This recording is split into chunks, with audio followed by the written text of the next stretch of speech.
Hello, Internet, and welcome. This is a world-building stream.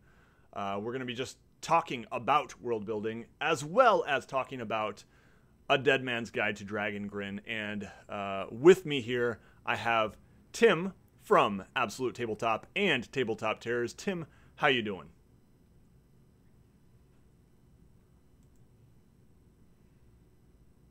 Good. So we are here to talk a little about your Kickstarter, and I thought what we do, and I should mention, Barker, you may notice, is half here. Well, we have his picture here. He's having some wicked internet problems today. The internet goblins are just going nuts and causing mayhem on his router, so he may be able to join us. We're hopeful that he may be popping in here, but until then we have this wicked picture. Who did this art of you guys, Tim? Yeah.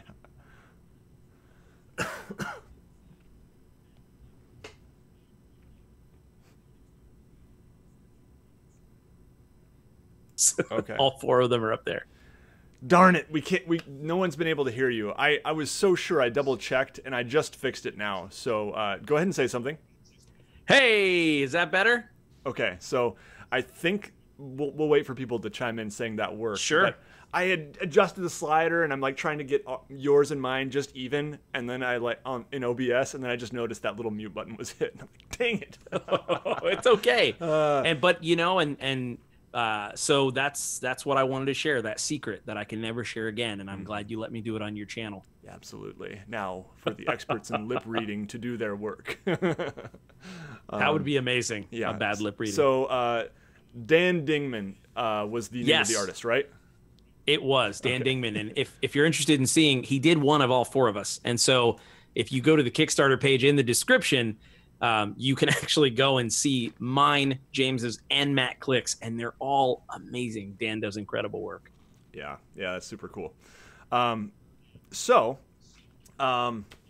Got a lot of people hanging out here in the chat. We got 27 people popped in already just in the first couple minutes. So if you guys want to, Tim and I both shared this on Twitter, and you can go ahead and retweet that, share it out, or just share the YouTube links to all the social medias and get people joining in here on the madness with us.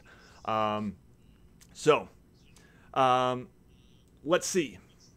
World building and A Dead Man's Guide to Dragongrin is what we're talking about here. So, Tim, first tell us a tiny bit about, well, not a tiny bit. Give us the basic idea of A Dead Man's Guide to Dragongrin. Evil has won in Dragongrin. So the dismembered lord, our big bad, is ruling and reigning. Think if Frodo never made it. And so right now, the free lands kneel before his shadow. And this book is a journal from his perspective.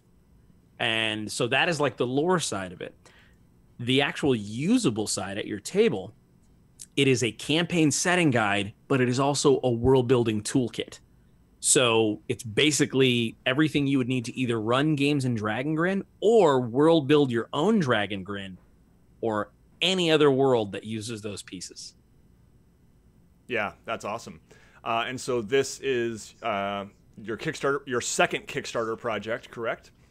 Yes, that is correct. And how many days are left on this thing? So we got 6 days left if you're watching this now. If you're watching this on Monday the 16th, we have 6 days left. The tricky part is, if you're international, say 5 days, because of when it ends and those sorts of things, it can be a little tricky. So if you pledge by Saturday, you should be good. Okay, cool. Yep. So I see one question already. Does Tim have a Patreon? And Tim, I don't think you do, but you have a publishing company. I do. So yeah, you can check out, well, we don't have a Patreon. The best way to support us is to, exactly what you said, Nate, purchase our books. That's absolutetabletop.com. But even more so, what we're really looking for is for those pledges, because we have some huge stretch goals left. So every dollar helps. Even if you just pledge $1, it helps us get closer and closer to unlocking some killer stretch goals. Yep. Awesome. Yeah. So definitely go check them out and check out the Kickstarter. We're going to talk world building for a bit and just kind of general world building. I've got some questions that people have asked on Twitter and Facebook. And we might be able to squeeze a couple more from the chat in here and there. Although when I get into discussion, I do have a little bit of trouble keeping up on the chat. So we'll do that, and then we'll kind of bring things back around to A Dead Man's Guide to Dragongrin and maybe relate some of what we've been talking about with world building in general to the process that you've been going through, Tim, for the last, over a year, 2 years now that you've been kind of working on this book? Yeah, it's been about 2 years, and the idea of it is even older than that. Yeah. Yeah, so I'm definitely interested in hearing how the process of world building has been for you in this. But yeah, we'll kind of open it up to some general world building talk here. Wombat Bastard, yes, the link to the Kickstarter is in the description. You might have to hit refresh because I did add it like about 5 minutes before we went live. So you might have to hit refresh. I also noticed my Absolute Tabletop link for some reason is not a hyperlink. So anyway, people can figure that out, but I will fix that in later. But yeah, world building in general. So a lot of the questions I got, Tim, were, I would say, of the 15 or 20 questions I got, I should clarify, at least 3 of them were the same question. That is, where do you start? And specifically, excuse me, do you start big? I mean, should I be thinking Pantheon? Pantheon, there we go. Hey, our it looks like Barker may have joined or something. Or oh yeah. So our chat is kind of messed up here, but no, I knew I'd ruin it. Oh, no, Barker, you stay in, and I'm just gonna adjust and fix here, and it'll be totally fine. And can you do me a favor and make XSplit Broadcaster look like my face? Can you just pull up Photoshop and paint my face? You know what? We actually have make that a bow tie. Give me some facial hair, please. We actually got a picture of you holding a bloodied axe, Barker. So we're all good. That was that was a party a couple weeks ago that I went to. Got perfect. A little out of hand. Yeah. That's me after I murdered my internet just 5 minutes ago. That's my face. I'm a maniacal face. The router. But it seems to be holding together, guys. So I'm just gonna let you continue where you were, and I'll I'll just jump on the inner tube down this lazy river. If people can confirm just for us that they can hear Barker, but I assume that if you're in if you are, I screwed things up. What did I do? Okay, here we go. Hey, I'm back. And then let's see if I can minor adjustments here. There we go. I think we're going to be close enough. Yeah. Okay. And now I am a little bit in your box, but doesn't matter unless I'm probably 30 seconds behind because I'm watching you're 30 the stream. seconds so behind. never mind. I think I fixed it. So never mind. Never mind. All right. And if Barker's internet drops out again, we're gonna get all off the screens again, and that's fine. So, but hopefully we're good. Hey, cool. People can hear Barker. Awesome. So beautiful. Barker, we just jumped into our first question about world building, and that is, where do you start? Do you start big first? Do you start with the overall continent, just thinking about what this place is, pantheon, rulers of the land, etc.? Or do you start small with one location? What do you guys generally do? You go, Barker. No, I want you to go. I want you to go first. All right, so I'm going to give you the theoretical advice, and then I'm going to give you the advice that I think will work for you in a practical sense and get you where you need to be. If you want to world build for fun, then start big. And if you want to kind of have a big picture of the world, then do that. But if you want stuff that your players are going to touch and see, then start with a session and only prep the parts of the world you need for the session. That's really tough because it's not as fun. And so what I found is nothing world builds like a game, and the players being involved and saying, well, who's this guy and where is he from? Now, you have to remember You're not writing a book. You're not writing a novel. It is okay to go back and retroactive continuity or retcon certain things and tweak them and change them. So if you're interested in having a good time and you're just a DM who wants to vision cast, start big. Go to absolutetabletop.com and buy Be a Better Campaign Master Book 1, Building the World. If you're looking to run a game for your friends, just ask them to make some characters and world build only the pieces they'll touch. What do you think, Barker? I'm happy that you answered first because I think I agree with everything that you're saying, and I don't think I could have said it better. I find that I disagree with myself on this all the time. So my answer to this question depends on which version of Barker you're asking, Nate. And I find, though, that I oftentimes always kind of do a little bit of both, Tim, as you're kind of talking about. I'll provide maybe a large scale theme of what the world is. Hey everybody, this is Dragongrin. This is a world that's been taken over by the dismembered lord, and these are some big themes. But where is your character from? Where did your character go to school? Where is their favorite place to get a drink? When you start asking small little questions like that, you can do both the big broad scope stuff, and then you can dive into these little collaborative efforts with your players to create the more specific, more detailed, more vibrant world around you. Mm-hmm. Yeah, no, that's great. And if you want to know the exact birth of Dragongrin, the name came about when James and I just decided to build a world years and years ago, before anything else. But the concept was born when Tila got very sick and Matt had to cancel the Provoker. So we did a stream together. And in that stream, if you go back and watch it, it's called the Get Well Tila stream on the Tabletop Terrors channel. I just throw it out there. I'm like, hey guys, wouldn't it be cool if it was a world where evil had won? It's been done before, but never by us. And even if you did the same world, don't be deterred that you've seen it done before. Do it your own way. But that's the high level. And then when I had to run a game in it, I was like, okay, I'm going to pick a town. Like exactly what Barker's saying. Like kind of a mixture of both. Yeah. Yeah. And that's very cool. Oh, can you? Okay. You might be muted. I'm muted. Yep. There we go. That's very cool. Nate's probably like, why is Tim talking over me? I'm like, I didn't know you were talking.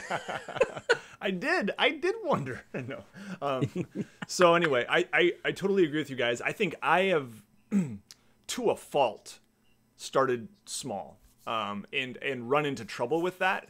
And that was always my philosophy. And I think generally that's what I favor, is starting small. If you're using this to actually run a game of D&D, start small. Start with a location. But I've run into trouble with that recently as my players are starting to ask questions, just because I happen to have more curious players now who are engaging with the world more, just in the past couple months with a new group.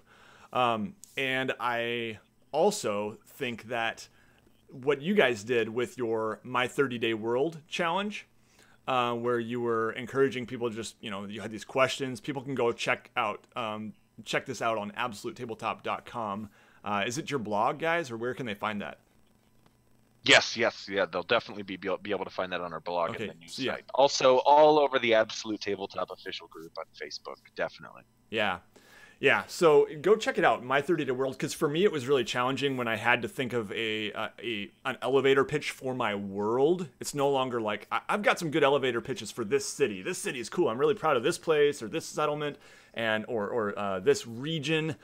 But for the world, that was really like daunting for me. But it was really good for me too, because it has now helped me find out what makes Inshar, my world, unique.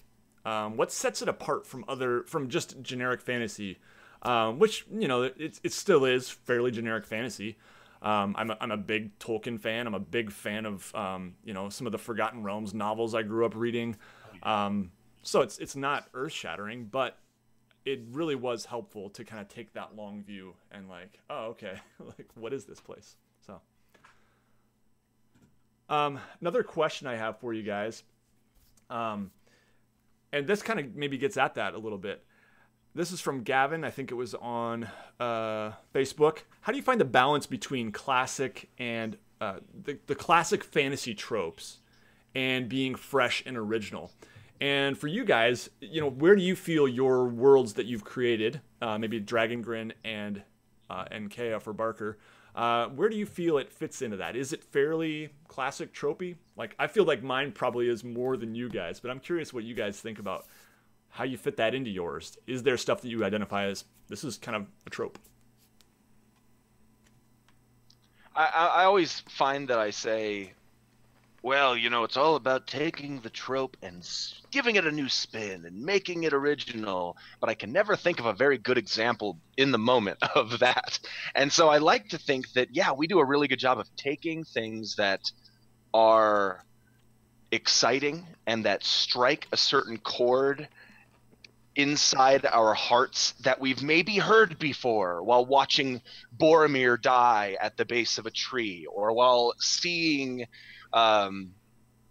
Harry Potter catch the snitch. Like, and then find a way to, in how Tim would say it, make the ground move underneath it, change it in a way that makes it brand new and yours. And I love Dragongrin for this way, because I feel like, yeah, people have done dark fantasy and evil worlds before, but in this case, I don't think anyone struck quite the tone that Tim has, and I think it's almost all monsters. I think it's all the cool, wretched things that you come up with, Tim. It's all of these. They're iconic to me, and so I would say you'll know it when you see it. That unique trope, that brand new cliche. When you see that, write that thing down. Put it in that Google Doc, because it can take your whole world and it can reflect upon everything in it. Yeah, that's a really good answer, and thank you for that. So I'm going to give you two things. The first one is the best hack to immediately do this. The second thing is why you shouldn't do it. So the immediate hack is to take anything at all from any popular campaign setting that is a trope and do the exact opposite. So, quickly with dwarves, they hate being underground and they don't drink. So immediately you're like, well, why? That's ridiculous. And then you start answering those questions. Here's the reason why you shouldn't do that. Because if you do that with everything in the world and people aren't expecting that and it doesn't make sense and sort of gel together, then it will feel tonally off. It will feel like it doesn't click and there's no identity if everything is just different to be different. So here's my advice to merge the two. Pick something that you love and then turn it on its ear. Like Barker said, make the ground move by pulling some of the major facets and reversing them. So orcs are the good guys and they're really intelligent. So already, okay, boom. That's the thing that's inspired you. Now take that one thing and build out from there, asking yourself how that would affect the rest of the world. So that also helps, is making everything make sense together, because then people can go, oh, okay, yeah, I could see. If the orcs were really smart and they weren't evil, then they would act this way. They would do these things. And so that is my sort of immediate way to say, hey, this is how you can do it at your table like tonight. Yeah, that's great. Yep. I love that. I've been taking notes. I'm gonna use it. Barker's taking notes. Love it. Kind of along the same lines as like trope versus totally fresh and original, which is maybe impossible. But how much do you leave to your players? And how, for both of you, how do you find that balance? And this was, I think, I don't know who this was. Someone on Facebook asked this, so I'm sorry I'm not crediting people here. But I thought it was a good question, just about, how much do you flesh out and bring to the table versus trying to intentionally leave some blank space and flexibility for your players to world build with you while you're playing. I love world building with the players while I'm playing and while I'm running games, and that's something that I always like to do. I find that it all kind of runs together with what I mentioned earlier. Giving the players the little details to describe and such like that. But I'm going to throw this one to Tim so I don't get too redundant. No, you're great. And in fact, you taught me how to do this. Barker is one of the first people. No, he's the first person ever in a game to throw it at me, a player, in his Winds of Sor Celine campaign. It was very collaborative, and it was really cool because he would let us help him build the world. So this is the advice that I would give. And so if you're a dungeon master and you're listening to this, or if you're a player and you're listening to this, you have to have a social contract with each other. And that social contract is you're going to work in broad strokes and you're going to generalize things until they get a little more in focus. And then from there, you're going to define it and zoom in during play. So here's what I mean. One of my favorite DMs is Matt Click from A Fistful of Dice. And so one of the things I'll do, I have a game coming up with him actually this Wednesday on his channel. It's going to be a Harbinger game. So I try to be a good player. So before that game, I hit him up with a message of what I'm thinking about my character. So I messaged him. I messaged him earlier today. Hey, here's kind of what I'm thinking. Now, this is that contract. This is that broad stroke. So I'm like, I kind of want to take my character in XYZ direction. I didn't tell him how. I just threw out the concept. He then comes back to me with, oh, okay. Based on other things I have planned, I could fit that in this certain way. Now, he might keep that way a secret to surprise me.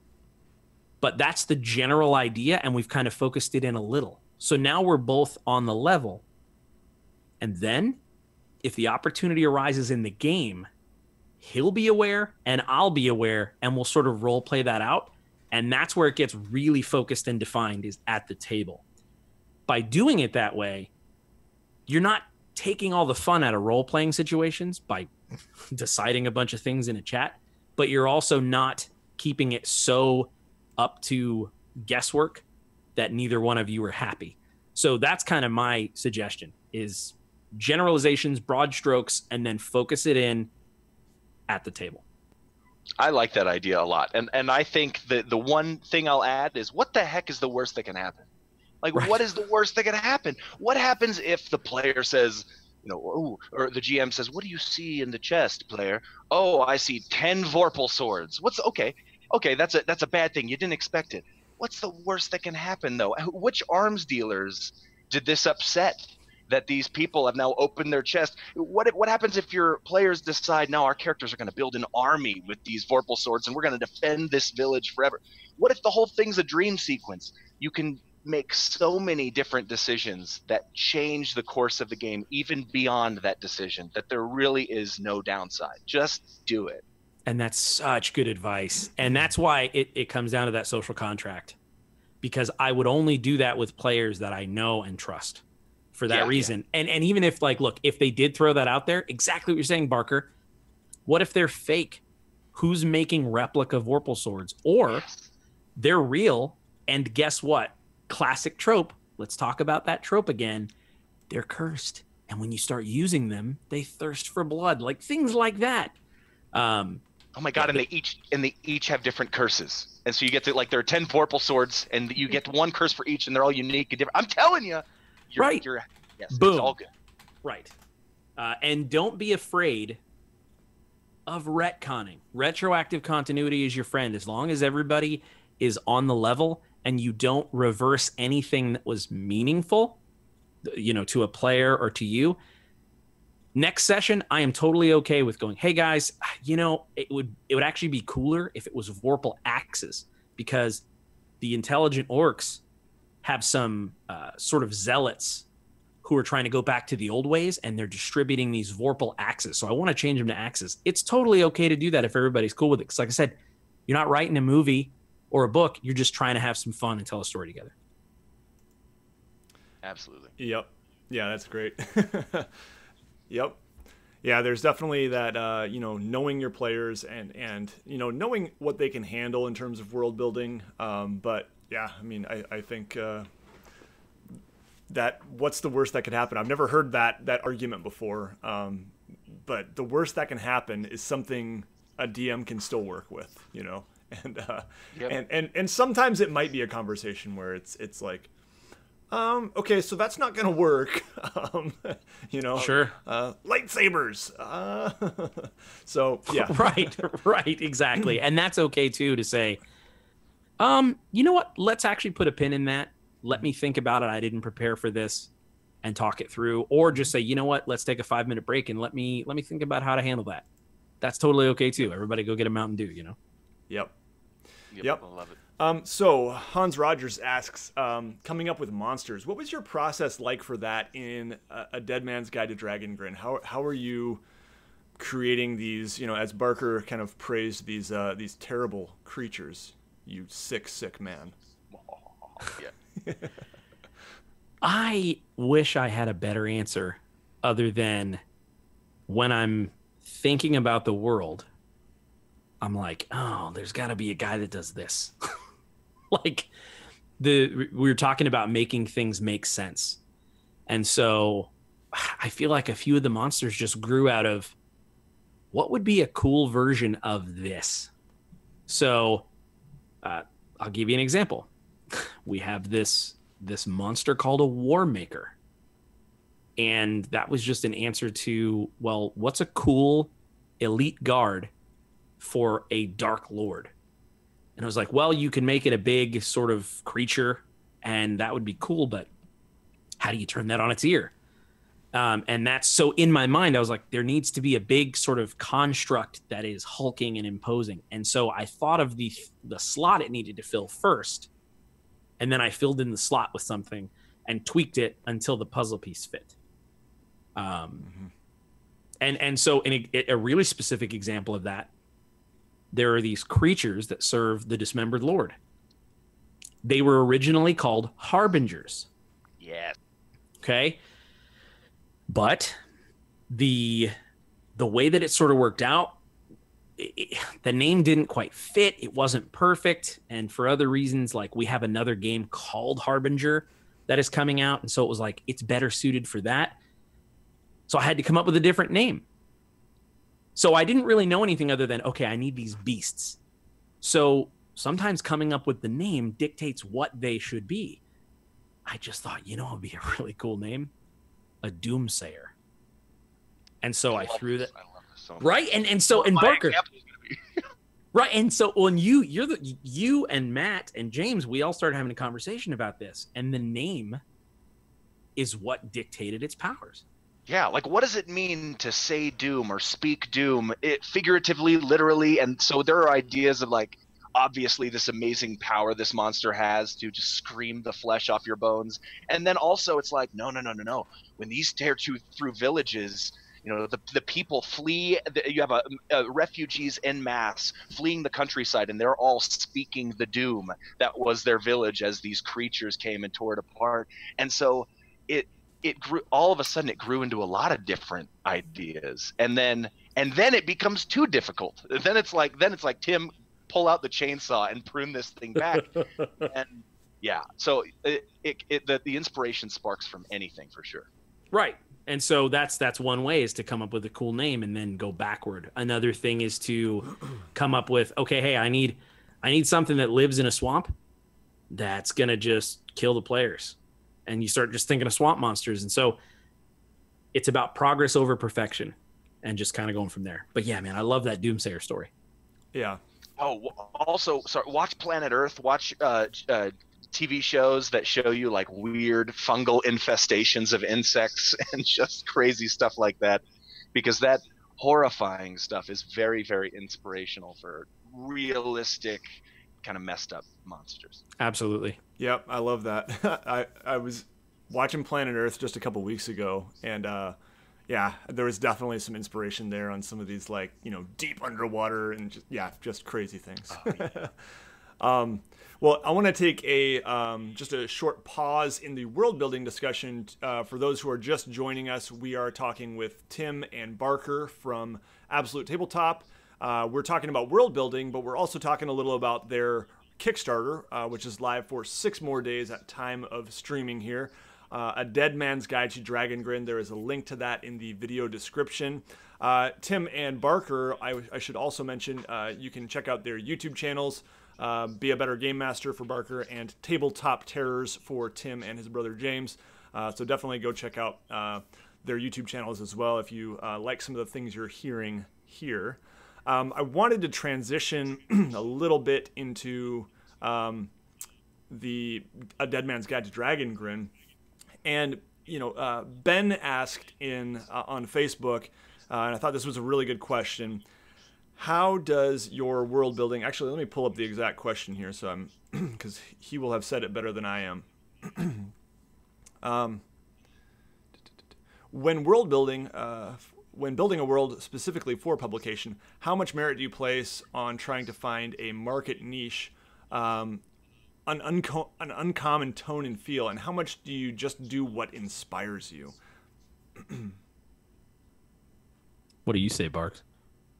Dude, it's gonna feel like a cop-out answer to say, well, we just do what inspires us, but it's so true because, like, I can't wait for Dead Man's Guide to Dragongrin either because I want to use it because I want to make a random version of Dragongrin for my home group. I want to ask them where they want to go, and then they go there, and I roll the dice. And I can honestly say I cannot think of a time when we tried to fuel our creativity and inspiration with marketing. I cannot remember a specific time ever when that occurred where we were like, oh, well, let's make sure we touch on this niche or tailor it this way. I feel like it's always just us putting out stuff that we think is rad. Yeah, I agree with that 100%. I don't think we've ever had a discussion like that at all. Like, well, Frozen Kings are real hot right now. So dude, try convincing everyone. Yeah, exactly. Yeah, like what? So and that's a very good question. So let me put it this way. If you are emulating what you think people will like, you will make something that you don't like, and it will feel foreign to you. You won't know what you can adjust. You won't know what you love about it. Don't make something for someone else. Make something for yourself, and you have to come to terms with the fact that some people are going to be true believers. They're going to love your stuff. But for there to be zealots, it is okay to have pagans, right? Meaning you should also have people who say, no, I'm Windows and I hate your Mac. Or no, I'm Mac and I hate your Windows. Meaning do what you love and continue to do what you love, because if you don't, you're going to find yourself confused and uninspired. And so if you're making it like from a marketing perspective, I feel like that's just not going to work in the long run. He probably won't even finish it. I don't think I would finish something. Yeah. Right, because how can you? When you hit a roadblock, what do? Hey, what would you like? Like, it just doesn't work. But if you're like hit a roadblock and you go, you know what? I'm going to change this. You know what? They need to be called doomsayers. Mm-hmm. Yep. Like, yeah. So, and there's a good quote. I will not butcher it. It's long, but it's essentially write until you find your own taste is the butchered, very short version of it. And as you continue to write, your taste will improve and you'll finally figure out what your voice is. Mm-hmm. Nice. Yeah, that's great. So along with that question, just in general, writing and world building for publication, like you're not just, you are running a game, and I love playing in Dragongrin, but you're doing a lot more than you need to do for that because you want to publish this thing, and you've been working on this for a couple years now with that goal in mind. So, I found it hard to do my 30-day world challenge, let alone like enough that would be writing a book, right? So, what was that process like? How much did you have to really push? What were some of the things that you would not have done if you were not writing a book, if you were just, not just, but if you were only using this for a D&D game? Sure. So you have to give everyone a framework, meaning you have to define enough of the world so that there aren't the wrong kinds of questions in people's minds. You have to define enough of the world so that there's not confusion. And so finding the balance and getting to the place to where I don't just tell you all the facts like a history book, but if I give you some really good pieces of a puzzle and sort of slide them together, you should be able to put a puzzle together. And that is the trick. So we have to provide people with enough pieces so that when they go to put the puzzle together, there's not confusion. Barks, what do you think about that? I think that honestly nails it on the head a bit. Not an easy question to answer, but I think that you should always kind of go back to your theme and your tone, and maybe write that down almost like a mission statement. Remind yourself every once in a while, wait, what is this place? Does this thing that I just wrote that I'm in love with, does this make sense with that tone? Should it be reskinned? Can it be 2 things or 3 things or 1 thing? But man, if you don't thin out your writing before you write it. Just, write all the stuff down and then decide where it goes, kind of thing. That's a very, very, very good point. And I'll say one final thing, which is this. Play to the format. What are you writing? We're writing a campaign setting guide. We have to look at what's come before us. We can't reinvent it so much that it's foreign, because then you're making it so that when people purchase the book, they're disappointed. Yeah, you didn't put regions in here? Right. There's no locations in this campaign setting guide? Exactly. Everyone is expecting a pantheon. Yep. Or they're expecting the, how magic works in the world. So here's what you do. You got to make a list. And listen, we shamelessly looked through other books and said, what are other books? What have they done? And we also asked the Absolute Tabletop Facebook group. This is years ago, but what are you expecting? What is definitive in a campaign setting guide for you? So we gather all that stuff up, but then this is where your homework starts. That's the only part of it that can be assumed. Meaning, okay, now I've got all these pieces. Now you got to get real. And this is going to be a little out there, but for the Pantheon and Dragongrin, we had to decide, okay, what is the purpose of the Pantheon in a campaign setting guide? The meta. Why is this in the book? Okay. All right. So how do we tweak that? How do we reinvent that so that it's more useful for players and it's better? And go through the process for everything. When people are making a character, why is this included? All right. How can we do it in a way that makes sense? Then we slap a bunch of cool lore on top of it. But the engine of the thing, a lot of those things had to be relooked at so that it wasn't just a dusty rehash, if that makes any kind of sense. Yeah, it does. That's, I remember you guys asking in the Absolute Tabletop group, what are the must-haves? And it really got me thinking, and it got me looking through some of my RPG books a little bit too. Just thinking, like, what is it that makes these things tick? And what makes for a good one? Because I've got some good ones, and I've got some that I don't know. I tend to do my research pretty carefully, so I'm not just buying bad books. But, I've got some that I don't use that much. That's for sure. Right. Yeah. You got a lot of books back there, Nate. I imagine you'll never use some of those books. There's possibly 1 or 2 that will sit there forever. Yeah, it's true. There's a few, and the shelf is not complete. I don't claim to have a huge collection. Like some of the people I see are just like, whoa. But I've only been at it a few years, so give me time. I'll catch up. You will. And I just want to briefly interject something because I think that hits on one of the main design goals. One of the main design goals we had for this book was, I started asking people, hey, when was the last time you used a campaign setting guide to prep? And the answer, I think exclusively, I don't think I got a single answer that was, a lot. All the time, yeah. No. All the time. It was more like, no, I read it. And so I was like, okay, That's the problem.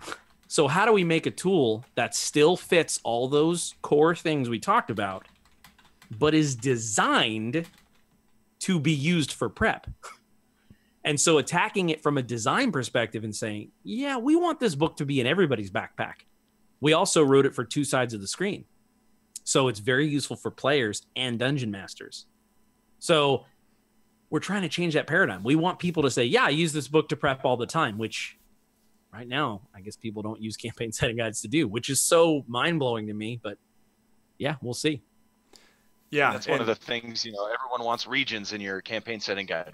But the question we asked ourselves was, okay, well, how do we show this region without just blocks and blocks and blocks of text that feel like an economics textbook that you got to read through all the way before you take your test? And there are a lot of really useful, Tim mentioned, formats, containers, things like roll tables, things like little boxes. There are different, fun, useful, streamlined, efficient ways for a game master to use a campaign setting guide, and many of which we have learned in a very fun, creative process writing the book. Yeah, and I would also add that I think you guys have learned this in writing your other books. Like, this is something that I have great faith in you guys. When I heard that, okay, a big, fat setting guide from Absolute Tabletop, like, I am excited about that because I have seen what you guys do, and you're always about giving people just handy tools to use at the table that are going to encourage improv and your own creativity, and not just give you, here it is, here's the setting. But no, like, you guys are incapable of doing that because creativity flows through you to the extent that you want to see other people being creative too. And we're easily bored, Nate, is what you mean to say. We're easily bored. We want to be excited. Yeah. Boring. So anyway, I'm really excited for that. So yeah, if you guys are into that sort of thing, definitely check out some of their other books too. Like Oath of the Frozen King, I think, is the ultimate example of this. You guys weren't content to give like, here is a story, here is an adventure module. Like, no, you have to give something that's truly modular and that has a toolkit that can be used for any session and any setting even. And yeah, anyway, so I'm really excited for that. Killer. What about the? I had a question. Oh, okay. So what mechanical stuff can people expect in A Dead Man's Guide to Dragongrin? How did the world building now carry over into some new rules or mechanics or a twist? Because this is 5th edition compatible, but you guys are adding some new things. Yeah, so here's the thing. The thing that we learned with Oath of the Frozen King, our last book, well, not our very last book, but our adventure, our last Kickstarter. If you come up with a concept first and keep it inspirational heavy and make the entire book and the process and everything like that, the mechanics spill out of that. And so rather than starting with mechanics, if you'll notice, to us, for A Dead Man's Guide to Dragongrin, a lot of the more player handbook style mechanics is like icing on the cake. And it's one of our big stretch goals we're actually pretty close to. And I learned this from Barker. Barker, what do you do in your own games for mechanics? How heavily do you rely on those? Oh, grief. It depends on the group, but I would find that I don't really rely too heavily on mechanics. I try sometimes. I definitely try to find a way for my players to roll some dice. I'm really, really bad at mechanics. And so here's what we had to do. We had to make a book that suits Barker's playstyle. But then also, like, me and Matt, we joke around that we're like wrench heads. Like, we love mechanics. So please, please, please, please, please don't think, oh, there's not going to be mechanics. There will be a lot of mechanics, but here's the thing. The tail isn't wagging the dog. The mechanics fit the tone and all that lore and everything we talked about before, and making sure that this book is cohesive and that there's a picture. I'll give you an example. Some mechanics you can see there's going to be treacherous travel, meaning there's going to be a simple mechanical system so that if you need to get from one area of Dragongrin to another area, the mechanics are in place as a dungeon master so that you can easily just connect those dots. And there is actually a mechanical system to say, okay, well, it's about this far, so these are the kinds of mechanical challenges you'll face, almost like a random encounter generator on steroids that is intuitive and makes sense to the region. The other mechanics you can hope to see are, as we hit this next stretch goal, you're going to see things like different archetypes for all the classes, spells, feats. There are going to be a lot of cool things. But aside from that, everything is 5e compatible so that as you flip through the book, when you get to a region, when you search that region, all the DCs are going to be there and it's going to be clean. So it'll be very compatible. But if you're playing Dungeon World, you know what those DCs mean, and you can easily translate that over to Shadowrun or anything else, if that makes sense. You know, as a non-mechanics guy, I want to talk about my favorite mechanic that I'm excited for in the game. Please. In Dead Man's Guide, and that has to be this infamy mechanic that we are looking into. Oh, yeah. Have your actual character be realistically wanted in Dragongrin, sought after by the authorities, on the run for a variety of different reasons, and these things can exacerbate. They can get worse as time goes on. They can get better as they're alleviated, but it's all tuned to the world. Mm-hmm. And that's my type of mechanic, one that I can, because I love rolling dice and I love looking at charts and I love adding numbers, but I also love stuff that helps me think, oh man, this is a real person I'm role playing. This is a real world that I'm in. What? Right. And so without going too deep into it, those sort of have the same effect as, say, madness, where there's temporary madness, et cetera. And the worse it gets, using those same sort of core ideas from 5th edition, we made the infamy system. And exactly what Barker's saying, if you do enough stuff, good or bad, infamy isn't just, oh, wow, look at the good guys. You can gain the attention of Dragongrin's Boba Fett or Jabba the Hutt. And they can say, hey, I want to offer you a job not being good. And those are things included on that infamy roll table. And so, yeah, but it's mechanics so that it's like, hey, for this, for D10 days, this happens. Or for 10 D10 days, you'll be known as, the bloodied hammer because of what you just did. And then the DM can totally use that to, mess with you during the rest of the campaign. That's great. I'm so excited. I am too. So, I see a question from Havocbringer. So what can we expect? I mean, this is a setting guide, and I've never really thought about this. Setting guides generally do not have, they're not going to have custom classes and at least, I don't know, character building info, right? Like I've got a Kobold Press book back here, Midgard, that's like the player's handbook, and then they have a separate setting guide. Are you guys planning to put any of the new character options, feats, spells, etc., into the Dead Man's Guide of Dragongrin? Oh, absolutely. Yeah, absolutely. We, Barker and I and Matt and James, we all decided we want this book to genuinely be for both sides of the screen. We want game masters and players to be able to use this book, and it has been written from that perspective. So there's going to be tons of stuff like that. And if you go to the Kickstarter in the link, there's actually this huge, beautiful graphic that John Pintar is responsible for. It says built for both sides of the screen. And I won't bore you, but there's a laundry list of the different ways that we're going to put mechanics in there and inspiration for players and DMs. Cool. And that was part of the conversation a little bit too. This might not be exactly in tune with in line with your question, but there were conversations about what do people want? Do they want one Dragongrin book, or should we make two smaller books, one about this part and one about that part? And eventually, we all kind of came to the conclusion that no, we want one place to go for anything Dragongrin. It's built for prep, it's built for campaign, and if they want, there are other routes that they can seek for Dragongrin that aren't like basic splat books, like, ooh, here's a thing that's only used for Dragongrin. No, these are things like adventure kits that can be reskinned for anywhere. But that also flourish a little bit on the detail. But like, we want people to know that if they want to run a game or plan a game in Dragongrin, this is the one single book that they need to do so. Exactly. And like, there's stuff for characters or for players. Like, there's a whole bunch of inspiration for each class.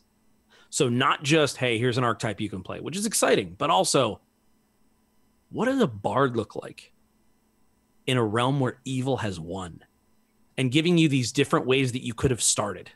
Like, did you steal your instrument? Like, all these different roll tables of how you got started as a bard. And then these bullet points of what a bard can typically be in one of the regions. So like, one of my favorite things, it's so simple, but in the desert region of Jahar, the way that we've sort of inspired you to play a barbarian is that it's not just rage, but that they are extremely focused.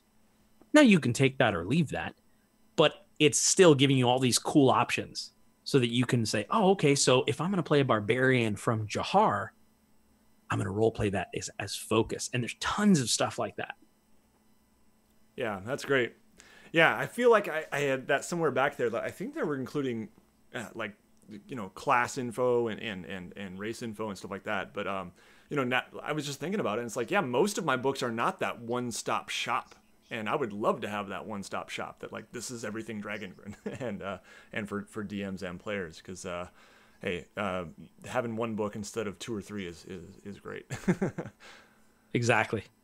So I'm going to open it up to any other questions people have in the chat here. Feel free to chime in. Any other questions related to world building? I see some general questions, and I'm sorry, I've been skipping some questions. But guys, if you see any questions that in the chat are jumping out at you too, feel free if you're like, oh, this is a good one. But I wanted to talk about one more question that related to world building in general. And this is one of the challenges that I have is coming up with names. You guys you're writing an entire book. Like there's a lot of names here. How do you guys do that? Is this a collaborative process that, you know, all 4 of you guys are just kind of spitballing stuff all the time? Is this just like Tim just jotting down sticky notes everywhere throughout his days? I don't know. How does that work? Someone will throw out a cool name, and then someone else will start riffing off like 5 or 6 other names that are kind of similar or in the same tone, and then I'll change the Z to an X, or like, you know, some weird thing will happen, and it just kind of goes down that course until it's done. You know what?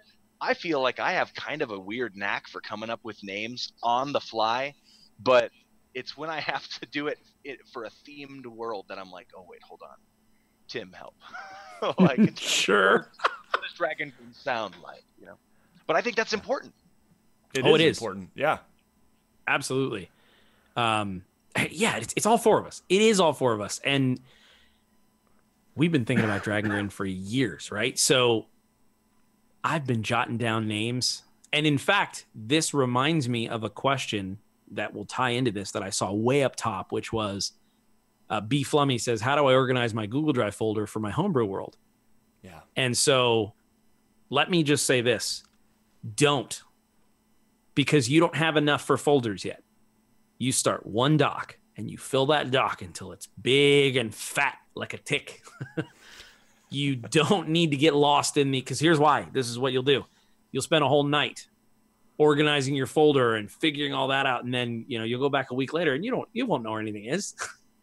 And you'll be like, so the reason why I say that is because there was this thing was like 80 pages.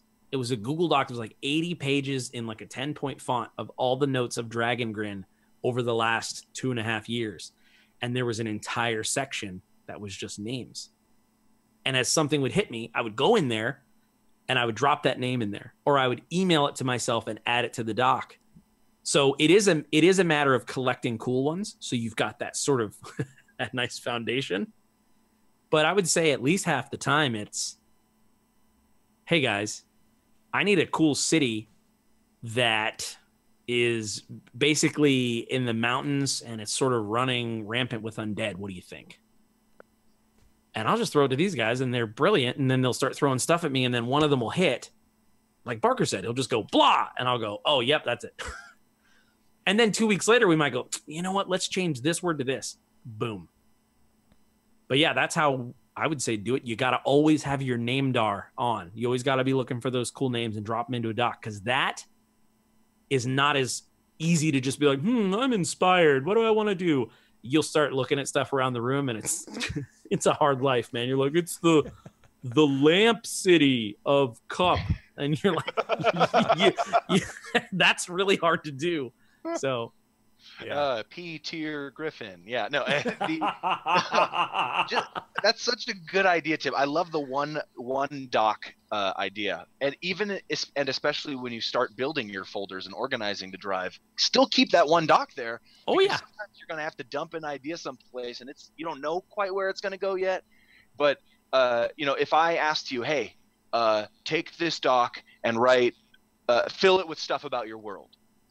Versus if I asked you to take this doc and fill it with 5 core tenets of your world. That limitation will help you to write those tenets. That will get you writing your world. I would almost guarantee it, more than just a blank sheet of paper with endless possibilities. Put these little fake restrictions on yourself. 3 things about the world, 5 things about the world. Make a roll table, D4 locations in the world. Just start small. Because when you go back to it, it's so much easier to be inspired by your own work again and then add to it. Totally that. Yeah, that's great. Havoc Bringer asks, "Are there?" You're muted. We'll never. Nate lost his voice, ladies and gentlemen. I, Barker, am now taking over. Oh no! Yeah. We'll draw maps, and they will all look not good. He goes, They will be plagiarized Nate maps. There you go. Hey man, you're a good cartographer, Barker. Don't even. All right. Question about the name stuff. Mobile note-taking apps. Do you guys use any of that? I see Bromos says Evernote and tag everything. It syncs to multiple devices. Personally, I just use the default like Notes app on the iPhone, and then I usually just if it's important enough, it makes its way into my Google Docs. What about you guys? Yeah, me too. I've tried the like Evernote and some things like that, and I've tried the apps on the computer and stuff, and it's really cool, but it's a little. It doesn't match the way my brain works enough, and so I'm a big fan of like Notes and Voice Recorder. Those are my favorite apps, and they come with the phone that I got. So I have maybe 19 voice messages recordings on this phone of me making guitar noises with my mouth because I thought of a cool guitar riff that I want to record. Yep. I listen half the time. I listen back to them. I'm like, oh, that's a horrible idea. Back with the music and the RPG stuff. So. Yeah. It's always good to record and give yourself a little time away from it, though. Yeah, no, and I agree with that. And so I have started using Evernote for some things, but there's nothing like a handy dandy notepad for me. Now, my process is you got to be diligent to do this, or you'll start multiple notepads and you'll lose it. And so the whole point of it will be defeated. But I have one really long one, and I put stuff at the top. And then once it's at the top, once a week, usually I will take that stuff and I'll put it into the Google Doc where it belongs.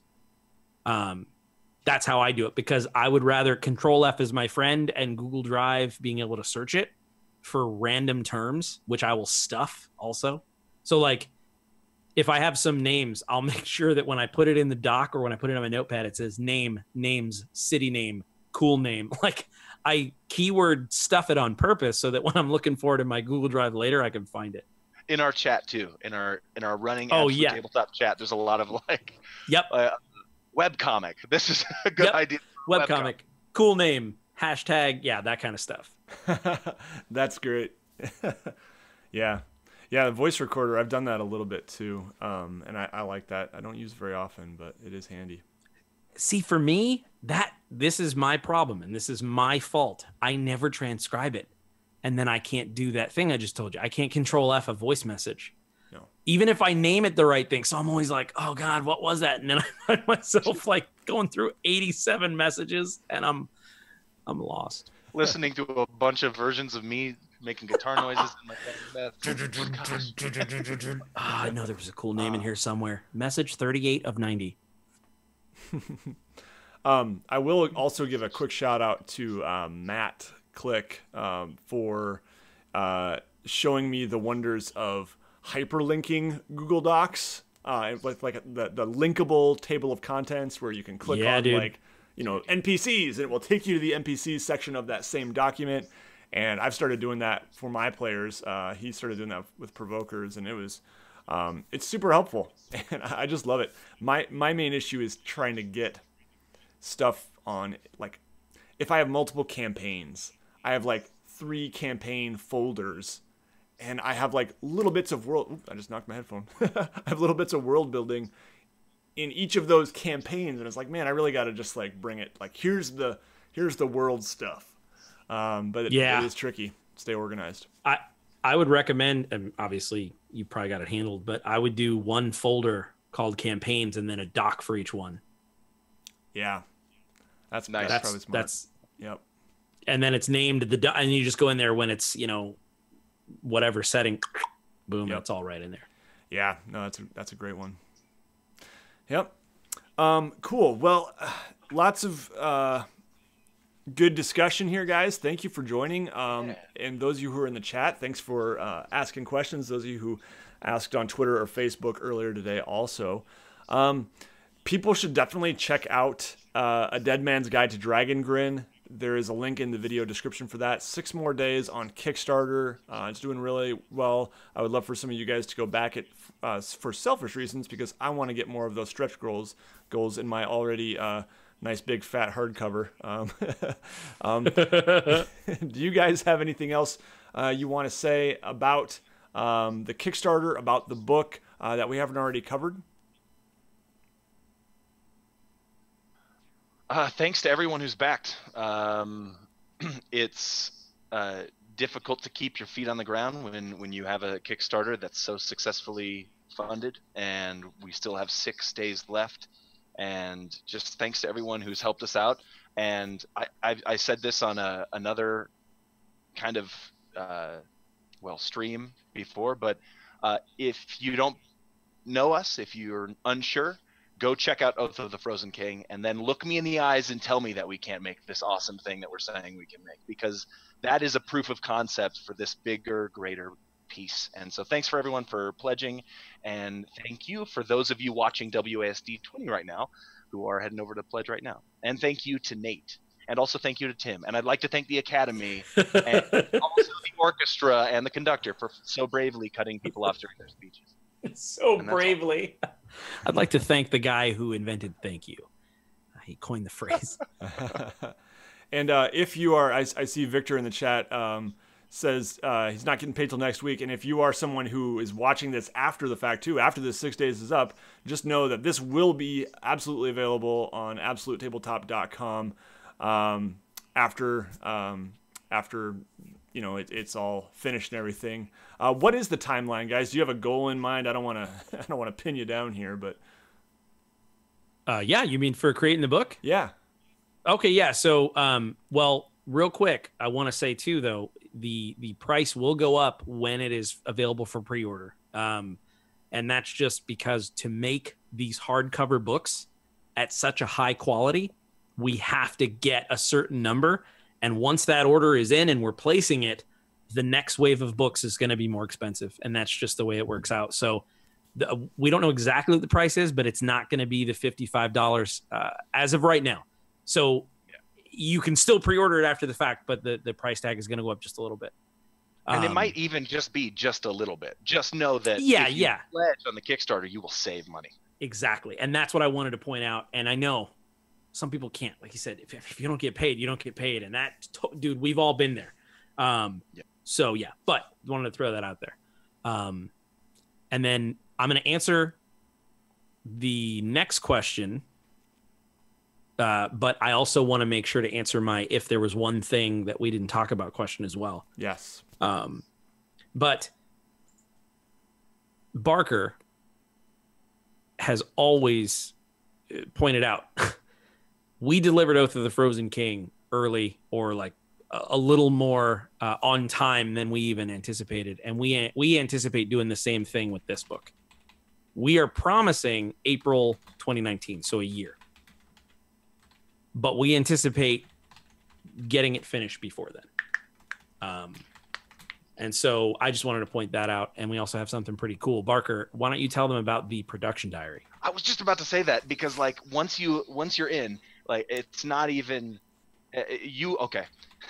We've been writing this book for a while. I don't know if you guys knew that. It's called The Dead Man's Guide to Dragongrin. It has a lot of really cool art in it. We have a lot of cool concept art from amazing artists that are putting stuff out. And some of this stuff is only 2 weeks old. You know, all of this has been happening so fast.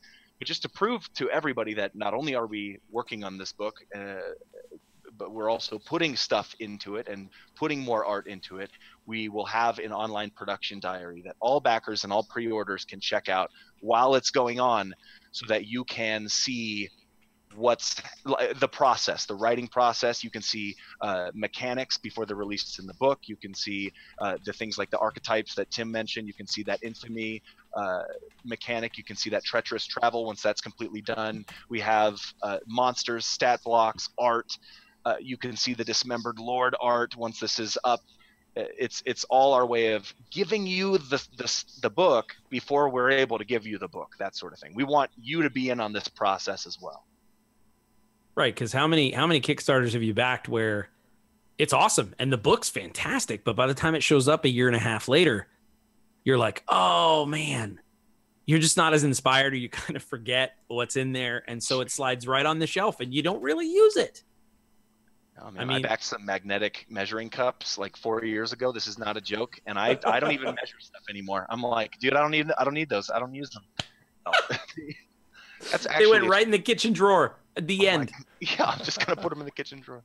And so that's the production diary is exactly what he said, to try to make sure that throughout the process, and it'll be like stripped down, like Unearthed Arcana kind of stuff, where it's just, but you'll still get like some races and mechanics and things, so that throughout the course of the year, you can run Dragongrin at your table and not have to wait, you know. But then when you get that beautiful book, there will be secret stuff that's in there that we won't release and stuff like that.